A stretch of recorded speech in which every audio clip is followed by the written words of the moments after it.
Silence. Une explosion au loin, puis une voix calme. Il y a des phrases qui ne sont pas des phrases.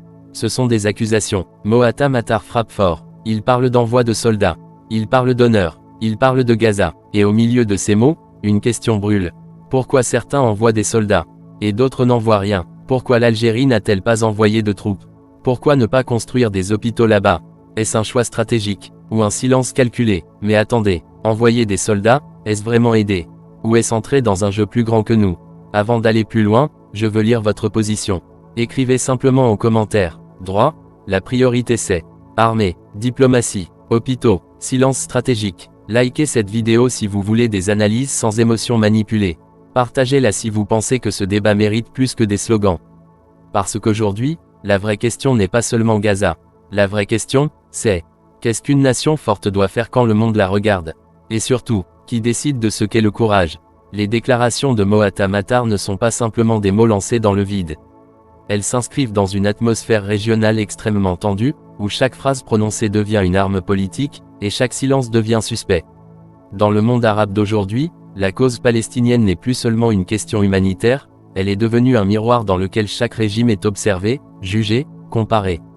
Lorsqu'il parle d'envoi de soldats à Gaza, il ne parle pas uniquement d'un déploiement militaire.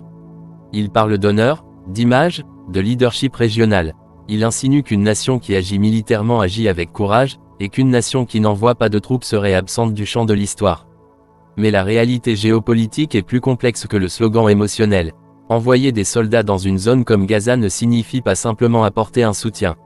Cela implique un engagement direct dans un conflit aux ramifications internationales. Cela suppose des accords diplomatiques, des autorisations, des équilibres militaires, des réactions de puissances étrangères, des conséquences économiques. Une décision de ce type n'est jamais symbolique. Elle engage la souveraineté, la stabilité interne, et parfois l'avenir d'une génération entière. L'Algérie, historiquement, s'est positionnée comme soutien politique fort de la cause palestinienne. Discours officiels, aide humanitaire, position diplomatique constante dans les forums internationaux. Mais elle a également adopté une doctrine prudente en matière d'intervention militaire extérieure. Cette prudence n'est pas nécessairement synonyme de faiblesse.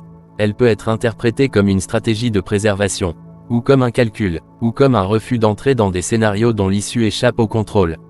La question devient alors plus profonde, est-ce que l'action visible est toujours la plus efficace? Est-ce qu'un soldat envoyé symboliquement change réellement l'équilibre d'un conflit asymétrique?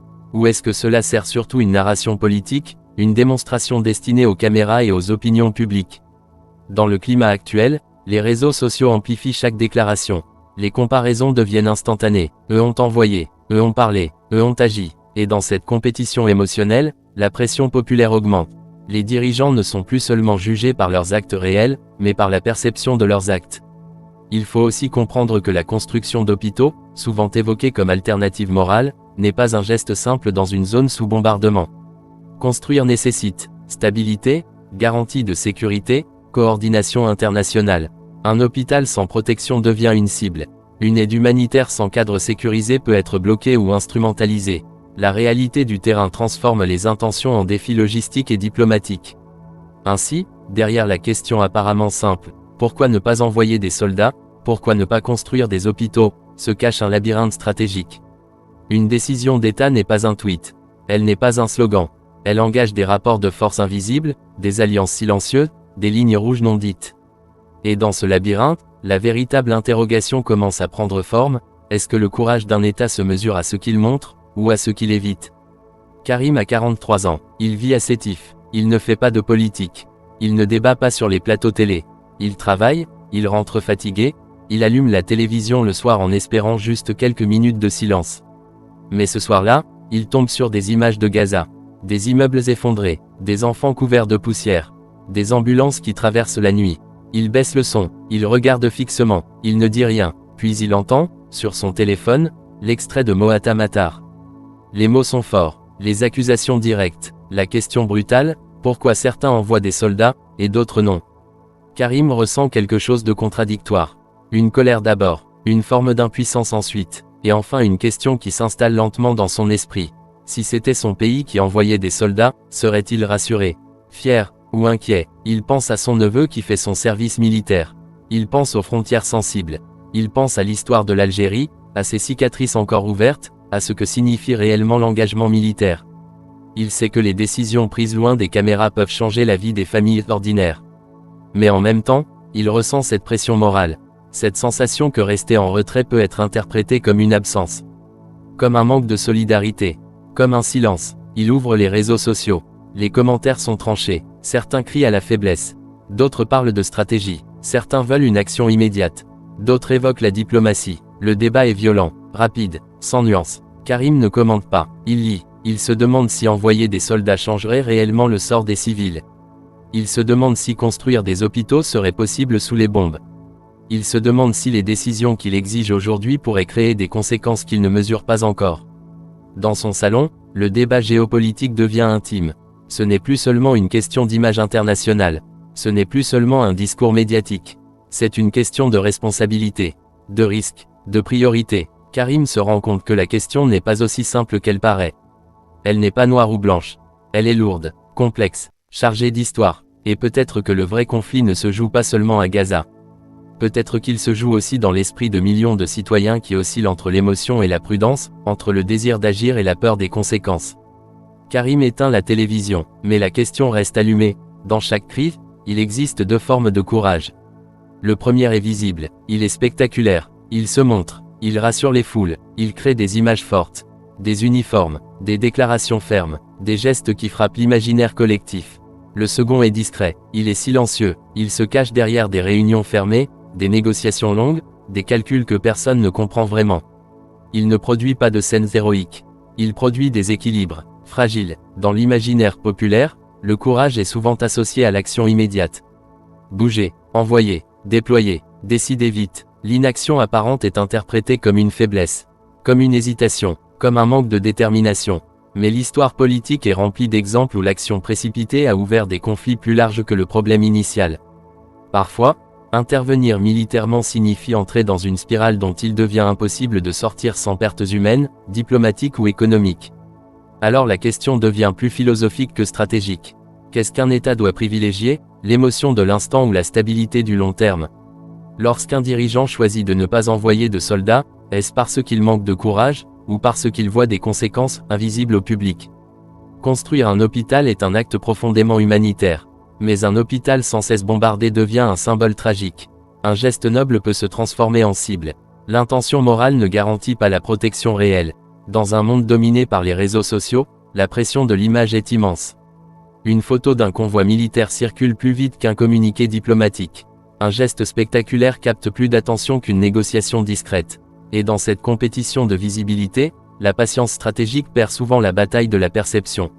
Mais gouverner, ce n'est pas seulement répondre à la perception, c'est aussi anticiper les répercussions. La puissance d'un État ne se mesure pas uniquement à sa capacité d'envoyer des troupes.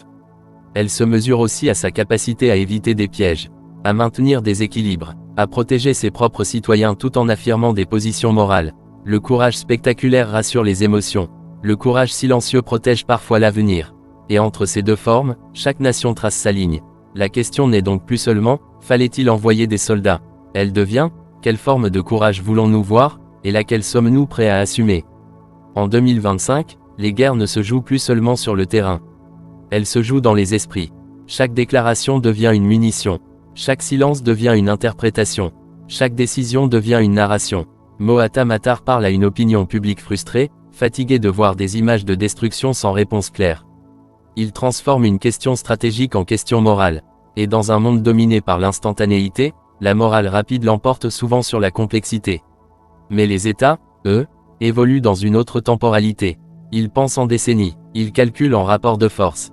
Ils anticipent des réactions en chaîne invisible pour le citoyen ordinaire. L'Algérie, en 2025, n'est pas isolée. Elle est observée par l'Europe, par les puissances régionales, par ses voisins directs. Toute intervention militaire extérieure serait analysée, interprétée, utilisée diplomatiquement par d'autres acteurs. Un mouvement peut renforcer une image, ou ouvrir un front inattendu.